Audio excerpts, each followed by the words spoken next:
Alors, bonjour aux lecteurs de notre chaîne YouTube et aux membres du forum de rcmac.com. Alors, une petite vidéo technique encore hein, sur le BX8 SL, mais aussi sur ses dérivés qui sont assez nombreux. Ça va être sur la préparation, plus particulièrement du diff central, mais ça peut s'appliquer aussi en partie pour les différentiels de pont, mais là c'est beaucoup moins important, il n'y a pas de problème. Mais sur le central, il peut arriver qu'il y ait quelques problèmes. Alors que je vous explique. Alors, si vous avez suivi les vidéos précédentes, je vous ai montré, il y avait une ancienne génération de différentiels où il y avait les pignons qui étaient en une sorte d'alliage qui tenait pas des masses. Alors je pense que c'est plutôt l'usinage ou la forme qui allait pas. Et là sur le central, sur les ponts ça allait, mais sur le central ça arrivait à lâcher. Alors ça donnait l'impression que la voiture elle patinait. Voilà, donc même avec les versions charbon ça arrivait à lâcher. Alors depuis ils ont changé les pignons et là il n'y a plus de problème. Ils ont mis les pignons qu'il y a sur notamment les BXR. Donc c'est des pignons en acier. Alors même s'il y en a plus que deux, satellite, franchement, ça tient très bien. Par contre, il y a eu quelques problèmes encore avec le différentiel central. Alors moi, personnellement, ce problème, j'en ai deux voitures comme ça. Il y en a une, je vous ai présenté déjà, qui a été transformée en GT8. D'ailleurs, il faut que je finisse les vidéos. Et justement, on va travailler, on va faire le différentiel de ma version GT8. Hein. On va en profiter. Et donc, le problème qu'il y a eu, que je vous montre ça. Là, j'en ai ouvert. Hein. Donc, la référence c'est SL004, c'est le différentiel complet qui est livré notamment avec ses roulements. Et là, c'est donc bien en rechange, c'est bien les dernières générations. Ça se reconnaît, il n'y a que deux satellites, mais on voit c'est bruni un peu. C'est des pignons métal, hein, ici les satellites ou les planétaires. Et franchement, ils sont ils sont solides parce que même quand ça casse, quand je vais vous montrer le problème de casse, les pignons ne souffrent pas. Donc ça, c'est un bon point. En pièces détachées, hein, vous pouvez avoir bien sûr la couronne seule. Alors on verra qu'il n'y a pas l'insert métallique. Pour ceux qui ont les anciennes générations, il y a les pignons. Voilà. Pour ceux qui veulent faire un montage avec 4 satellites, ici vous avez la référence. Je suis pas du bon côté. REV 149. Hein. Ça c'est pour le montage 4 satellites. Voilà. Et vous avez bien sûr les joints. Voilà, ça peut être toujours utile, les joints, il faut les changer de temps en temps. Alors, le problème qu'il y a, c'est que ici, il y a du jeu. Des fois, il y a certains modèles, il n'y a pas trop de jeux, il y en a, ça prend beaucoup de jeux, même neuf. Alors, j'ai quand même cherché tout ça, et surtout il y a un membre du forum qui a montré une photo de sa casse, ça a pété ici. Donc bien sûr, ça a tout fondu. Alors j'ai dit, bon, il y a sûrement une raison, parce que je vois pas surtout... enfin, lui, il a une version brushless, qui est puissante, donc c'est un peu différent. Et moi, cette voiture, je l'ai déjà montée en version BXR kit. Et je me suis dit, tiens, comme c'est un RTR, et qu'il y a un petit insert quand on fait le montage à coller, métallique à coller dans le plastique, je pense pas qu'ils s'embêtent à le coller quand c'est du RTR, donc ils doivent juste le placer comme ça, et c'est peut-être ça qui pose problème. Et visiblement, c'est ça. Alors hop, on pousse le diff 9 que j'ai démonté, et on sort mon diff à moi perso, qu'on va modifier, et vous allez tout de suite comprendre. Alors je vais essayer, voilà, je vais plutôt prendre l'insert qui est ici. Donc il y a côté noix, non, côté plutôt couronne, et côté corde du différentiel, à chaque fois, il y a un insert métallique qui vient se placer dedans, là, qui rentre plus ou moins en force, et il sert de palier à la sortie de différentiel. Voilà. Et alors, donc, il y a deux modèles de sortie de différentiel. Alors, attendez, je vous cherche ça. Celle-là, c'est côté cardan, et celle-là, c'est côté pont. Voilà. Donc, celle de cardan, elle est un peu plus sollicitée parce qu'elle est plus longue, hein, il y a plus de porte-à-faux. Et donc le problème, c'est que quand c'est des RTR, mais ça c'est quelle que soit la marque, quand ils le montent, c'est à sec, hein, ils mettent pas de graisse ici. Normalement, voilà, quand on fait un montage, à chaque fois que je vous montre un montage, on dit de bien graisser ici le montage pour que ça soit, qu'il n'y ait pas de risque de grippage. Et là, ce qui se passe, c'est que sur certains, il y a des petites bavures, des petites, voilà, et il y en a certains. Si je regarde, par exemple, là c'est le cas de celui-là, ça accroche un peu. un peu beaucoup même. Voilà, la noix, vous voyez. Et donc, vous imaginez bien que si elle n'est pas collée et qu'en plus c'est pas graissé, ben, ça va tourner, ça va entraîner comme on le voit ici, hein, et ça va bien sûr détruire le palier, cette partie-là où il y a le roulement, et bien sûr tout va se mettre de travers et ça va tout péter, notamment la couronne, le corps, voilà. Et encore on a de la chance, comme les pignons, les planétaires et satellites sont très solides, eux apparemment ils ne bougent pas. Alors l'opération elle est quand même relativement simple, heureusement, et pas onéreuse, donc ça c'est... ce qu'il va falloir faire, c'est déjà, faudra coller comme sur la version kit, voilà, faudra coller la pièce ici à la cyanolite dedans, comme ça elle ne bougera plus. Et il va surtout falloir s'assurer qu'il n'y a pas de grippage à ce niveau-là, que ce soit parfaitement libre. Alors tout ça, il va falloir regarder ici s'il n'y a pas de bavure, et il va falloir surtout ébavurer la pièce, si jamais ça accroche un peu. Alors pour ébavurer, moi j'avais pris ça chez Lidl, des petites limes diamants, là, et hop, parce qu'en fin de compte, le problème qu'il peut y avoir, il est juste, c'est pour casser l'angle à l'intérieur. Donc voilà, moi je fais comme ça casse l'angle des deux côtés. Alors bien sûr, faut pas le faire sur toute la portée, hein. C'est juste, on donne un petit angle et on casse l'angle ici, comme j'ai fait. Alors je vais essayer de le... Je me suis bien lavé les mains, tout ça, pour que ça évite de problème. Ici, on peut voir, j'ai cassé les angles et j'ai aussi toilé voilà, vous voyez, l'état de surface d'origine. Et ça, c'est la pièce que j'ai toilée. Alors ce que j'ai fait, j'ai pris du 400 à l'eau. Alors il est où? Voilà. Ça, c'est du papier à carrossier. Voilà, du 400 à l'eau. Et avec je l'ai bien humidifié, hein. Voilà, pour que ça donne un état de surface nickel. Et j'ai un peu tourné comme ça jusqu'à que ça casse, ça enlève un peu l'état de surface, toutes les petites bavures. Et là, les deux ensemble, ça permet d'avoir une pièce qui est parfaitement ajustée et qui tourne sans accrocher. Alors là, j'aurais plus le problème de grippage normalement. Et surtout, comme on va le voir, quand je vais le monter à la graisse. Voilà, et j'ai aussi poncer la partie extérieure là pour enlever, voilà, pour que ça colle un peu mieux. Surtout, ce qu'il faut faire, surtout, c'est que ça soit parfaitement dégraissé. Alors pour dégraisser, ce que j'ai fait, j'ai pris mon petit pot de confiture dedans là. C'est du, alors là c'est sale, hein, mais c'est du dégraissant pour frein. On peut utiliser du diluant aussi, toutes ces choses là. Et après, je le secoue dans tous les sens, hein, je laisse 1 heure ou deux et bam bam bam, on fait bouger sans arrêt, voilà, comme une machine à laver. Et après, un récipient et on verse l'ensemble ici, un petit coup de soufflette. Et là, tout est parfaitement dégraissé. Alors, ce qu'on va faire, la première opération là qu'on va faire, c'est que nos pièces là, c'est prêt à recevoir. Ce qu'on va faire, c'est qu'on va monter les petits paliers métalliques à la cyanolite à l'intérieur. Donc, pour faire ça, hein, alors je sais pas si j'ai la bonne méthode, j'utilise la cyanolite, cyanolite fluide de chez Sismic. Alors peut-être que la version un peu plus épaisse, ça aurait été mieux. Je mets juste un peu comme ça et je vais répartir dedans, voilà, pour qu'il y en ait un peu partout. De toute façon, c'est pas la peine d'en mettre 2 tonnes. Bon, là, j'en ai peut-être pas mis assez. Hop. Oh, j'en ai mis très peu. Hop, hop, hop. Et là, c'est sûr qu'il faut aller vite. Hop. Hop. Voilà. C'est nickel. Alors maintenant, on va laisser sécher. Et après, on regardera s'il n'y a pas un peu de cyanolite qui a été sur les paliers et qui empêche la libre rotation de la sortie métallique.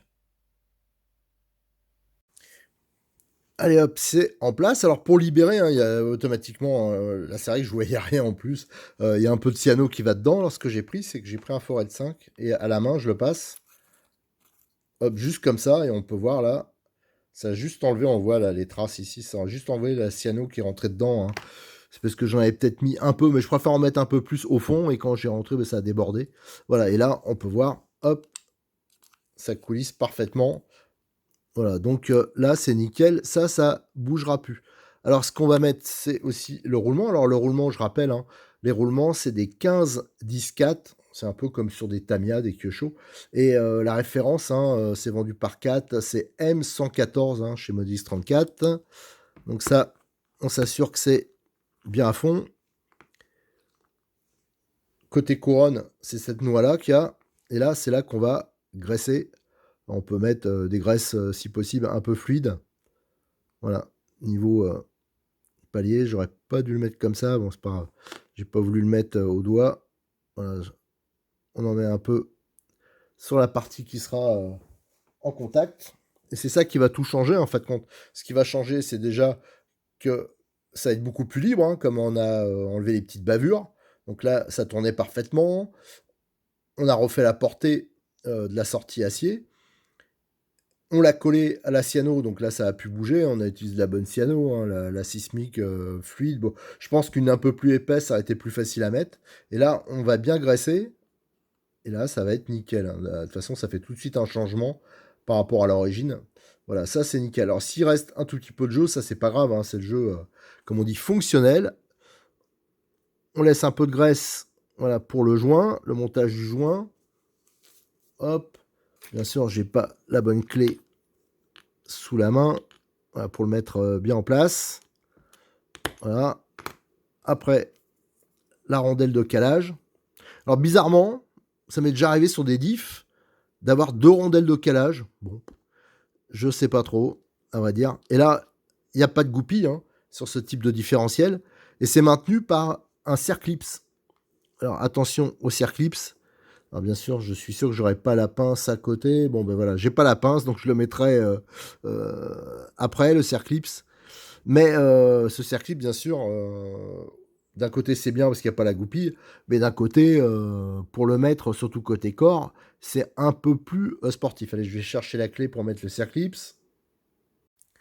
Allez, côté couronne, c'est monté. J'ai mis le joint à papier aussi. J'ai réutilisé le vieux pour l'instant. Et le clips, comme j'ai un peu galéré pour le monter, il y en a 2 qui ont volé, hein, dans la pièce. Hein, heureusement que j'en avais prévu un peu d'avance. Alors la meilleure méthode, hein, il me semble, c'est de prendre appui en bas du pignon. Voilà. Et de le maintenir sur le côté avec le doigt pour éviter qu'il vole. Parce qu'autrement, si on le fait comme ça directement, il y a des chances qu'il saute. Et généralement, il va loin. Et là, c'est nickel. Voilà. Là, c'est comme je voulais. C'est comme sur les TT1 8e. Enfin, les diffs un peu haut de gamme qu'on monte d'habitude. Là, c'est bien onctueux. Ça accroche pas. Donc là, ça va déjà être un gros. Voilà. Et c'est beaucoup mieux guidé qu'avant. Donc ça, c'est nickel. Maintenant, on va le monter côté. Hop. Alors là, je vais mettre un peu de graisse. Là, j'en avais déjà mis tout à l'heure. Alors voilà. Hop. On n'hésite pas, même si ça déborde un peu. Donc là c'est vraiment important, justement, pour éviter cette histoire de grippage. On va en mettre aussi un peu sur le joint torique, enfin à l'intérieur du joint torique. Hop, allez, avec la clé, on le fout bien au fond. Voilà. La rondelle, alors à savoir que la rondelle de calage, hein, c'est valable uniquement, elle est présente uniquement sur les versions avec pignon acier, hein, les autres avec les pignons alliage, il n'y a pas de rondelle, hein, ça se monte directement. Et là, bing. Alors là, par contre, comme ça va être une partie de prise de tête, je sens, je vais faire le montage, parce qu'autrement, j'arriverai pas, avec l'écran devant, j'y arriverai jamais, hein, ça va être trop galère. Donc allez, maintenant, je vais monter le Circlips. Alors, le clip, c'est en place. Bon, je vous avoue que je suis passé pas loin de la dépression. Franchement, c'est un peu pénible à mettre. Après, je me suis même posé la question, est-ce vraiment utile de le mettre celui-là? Parce que c'est vraiment plaqué contre la cellule. Ça, c'est côté cellule. Donc, ça risquait pas trop de... Mais bon, ce qui est bien là, maintenant, il n'y a pas un poil de jeu, tout. Donc, ça, c'est nickel. Voilà, mais le clips, j'ai un peu quand même galéré. Allez, maintenant, celui-là, donc, j'ai aussi enlevé un peu les bavures ici. Enfin, les bavures, c'est quand on est au montage des vis. Bien sûr, le plastique, ça l'a fait un peu gonfler. Donc, j'ai retiré. D'ailleurs, en revenant sur les clips, j'aimerais bien savoir comment ils font en usine pour le monter, quoi. Ça serait quand même intéressant. Est-ce que c'est une machine qui fait ça? Enfin bon. Bref. Allez, on va mettre maintenant les pignons. Donc, là, je monte, moi, une version un peu spéciale. C'est parce que c'est pour le rallye game, hein, le mien, perso. Donc, ça va être avec... Moi, je me monte une version 4 satellites. Donc, je me suis trouvé 2 satellites supplémentaires. Donc, voilà, pour avoir une motricité maximum. Vous voyez les petits pignons là qui sont vraiment solides, hein, voilà. Donc 4 satellites, c'est pas pour la fiabilité. Là, c'est plus pour, motricer, un peu plus et moi, comme je les monte pas tous les 4 matins, voilà, pour que ça soit, stable, dans le temps. Voilà, maintenant il y a plus qu'à bah, je vais plus qu'à aller chercher, l'huile qui va bien, l'huile silicone qui va bien. Alors juste pour revenir, pour, les axes, il existe 2 versions. Il y a des axes qui sont pleins sur certains et d'autres qui sont alors ça je pense que je l'ai récupéré, sur les anciennes versions, ceux qui avaient 4 satellites, ceux qui tenaient pas. J'ai récupéré, les axes, c'est pour ça que j'ai pu monter. Mais, normalement si sur votre voiture, vous aurez un axe plein. C'est pour ça qu'il vous faudra, la référence là que je vous ai donné tout à l'heure. Hop, hop, hop. Ici, référence REV 149 et là il y en a 4, il y a de quoi faire toute la voiture. Il y en aura même un en rab. Allez, je vais chercher l'huile avant de faire le remontage. Donc je vais prendre, je pense, un truc un peu dur. Je vais un peu blinder. Je pense mettre peut-être de la 20 000. Je vais voir. J'ai pris de la 20 000, ce qui est un minimum, hein, je pense, sur une voiture de ce type. Alors là, je précise bien, hein, c'est pour le GT8. Hein. Si j'avais monté pour en version buggy, je pense que j'aurais monté de la 7000. Voilà, 7000 avant, 7000 milieu et peut-être 2-3 000 derrière. Allez, j'en ai déjà mis une couche. C'est vrai que là, ça contient assez peu d'huile, alors faut y aller doucement. Surtout qu'elle est assez épaisse, hein, déjà de la 20 000. Et vous laissez reposer un petit moment. Voilà, on va attendre. Après, une fois que ça sera légèrement en dessous des pignons, hein, faut bien sûr pas remplir un rabord, parce que quand vous allez fermer, ça va déborder de partout. Alors, c'est pas la peine que ça soit aussi en surpression. Mais là, vous voyez, c'est comme elle est assez épaisse, ça met bien 10 minutes, un quart d'heure pour bien se répandre partout. Allez, on va attendre un peu. Le niveau remplissage, là, ça me semble bon. Vous voyez, j'ai pas voulu monter plus haut que je suis à peu près à la base des pignons, là. Donc voilà, plus haut, j'ai peur que ça occupe trop de volume. Allez, maintenant, il n'y a plus qu'à fermer et on remettra et remettre les vis. Allez, maintenant, il reste plus qu'à serrer les vis. Alors, on fait comme d'habitude, hein. On se contente d'approcher un peu. Tac. Alors, on ne serre pas, hein. Voilà, maintenant qu'on a approché, je commence à serrer un peu plus ici. On va l'opposer. Voilà, on essaie de le faire en croix. On fait tourner le diff pour voir si ça va bien. Voilà. Là, on commence à passer un peu plus. Tac.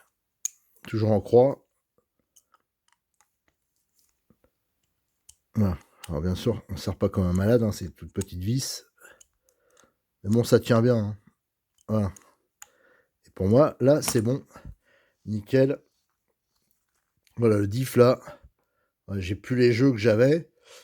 Et surtout, là, il est bien dur, il fonctionne parfaitement. Là, je pense que le calage est bon. Et avec la 20 000, là, je pense que ça devrait... je pense même pour du rallye game, j'aurais peut-être dû monter à 30 000, 40 000 peut-être, voire 50 000. Blinder un poil plus. Mais bon, là, comme je vais rouler sur à des endroits qui sont... c'est des circuits qui sont un peu poussiéreux, peut-être faire un peu de rallye game. Donc, c'est pas la peine non plus d'avoir un truc. Mais là, 20 000, ça me semble pas mal. Je suis content parce que... En fin de compte, tous les petits jeux, là, ça a été séparé, ça a été éliminé, et surtout, tout est parfaitement libre. Il n'y a pas de point dur, et je pense que j'ai résolu, enfin j'espère, on croise les doigts, j'ai résolu les petits problèmes qu'il peut avoir ce diff, et voilà, bon, j'espère que ça va fonctionner longtemps. Allez, je vous remercie, à bientôt sur notre chaîne YouTube et sur le forum de rcmac.com, hein, je redétaillerai, je remettrai toutes les infos, et après, je vais pas tarder de toute façon à attaquer, là c'était un intermède, hein, ça c'est valable pour toutes les versions sur base BXR, BX8. Mais après, je vais attaquer une série de vidéos spécifiques où là, je vais présenter le montage et on fera l'essai de ma version GT8 maison.